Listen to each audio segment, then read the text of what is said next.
Është e disajta herë pra për procedurë. Këtu nuk vjen kryetare bashkisë. Nëse kryetare bashkisë ka frikë nga fjalët e këshilltarëve dhe nga problemet e qytetit, është problemi i saj, nuk është problemi jon, po edhe ju, sepse është në të njëjtën kohë për gjithë këshilltarët, edhe majtas, edhe djathtas. Është e pafalshme dhe tregon një mospërfillje të këtij këshilli. Ky këshill nuk është në dëshirën ja ta mbaroj, nuk është as në dëshirën e një kampi, as të kampi tjetër. Ky këshill është mandatuar nga qytetarët tu, zoti Rokaj. Të gjithë ne këtu na kanë votuar qytetarët që të jemi në këtë këshill. Dhe logjikisht, kryetare bashkisë është votuar në të njëjtën formë si jemi votuar dhe ne që të vit japi llogari përpara këshillit.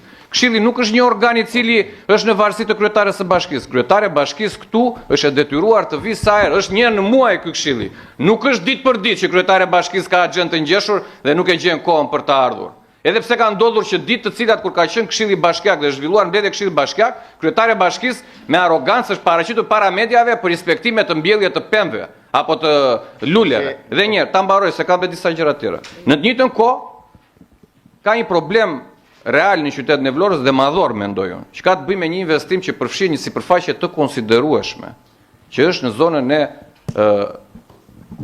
Zvërnec Poro, po themi, gjitha ai territor 650 hektar. Këtu unë pash edhe një grupim të një aleance qytetare, që është shoqëri civile, të cilët unë mendoj që edhe këta zotrin duhet të dëgjojnë, po edhe këshilltarët. Ne prandaj duhet të vi kryetare bashkisë, se është kryetare këtu për një tend, zoti Rokaj, për një tend, dhe për një mur që do e ngrysh një blok që mos të shikojnë ata që kalojnë, vete në burg.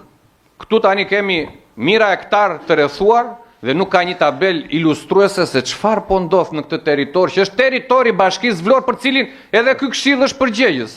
Pra, ne po rendi ditës është ky, se nëse kryetari bashkisë nuk është këtu që të më japi mua përgjigje, unë jam i detyruar ta ngres si shqetësim dhe them pse e kërkoj, se mund të thotë dikush, ore po ty të ka zë meraku se nuk shikon kryetarin e bashkisë, ose më zë meraku fare. Që ta shikoj kryetarin e bashkisë, por për problemet të cilat duhet të trajtohen dhe unë duhet i kundërdrejtoj pyetje dhe të marr përgjigje pikërisht nga ajo. Është ere 5 sot që ky këshill mblidhet dhe kryetari i bashkisë nuk vi. Unë e di se është nuk arrin dot ajo të ruaj emocionet që të përballet me këshilltar. Faleminderit zoti Hoxha.